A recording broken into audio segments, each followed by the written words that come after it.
महबूब फरमाते हैं क़यामत के दिन अल्लाह तबारक व तआला एक गुनाहगार के बारे में जन्नत का फैसला फरमा देगा। वो गुनाहगार ना रब के करम पर रो पड़ेगा और हाथ बांध के अर्ज करेगा, मौला मैं तो जानता हूँ मैं क्या हूँ, ऐसी कौन सी मेरी नेकी थी कि तूने मुझे बख्श दिया। तो मेरे महबूब पाक अलैहिस्सलाम फरमाने लगे, रब करीम उससे फरमाएगा, एक दिन रात को ना तो अपनी गली से गुजर रहा था, गली से गुजरते हुए तेरे पैर से एक रोड़ा टकराया था, तूने वो रोड़ा उठा के फेंक दिया था। क्यों फेंका था?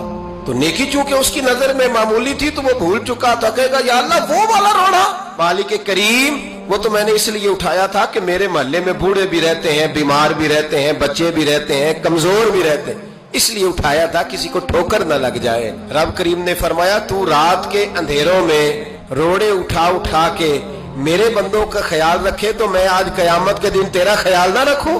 फरमाया उस एक रोड़े के उठाने की बरकत से मैंने तेरे लिए जन्नत का फैसला फरमा दिया।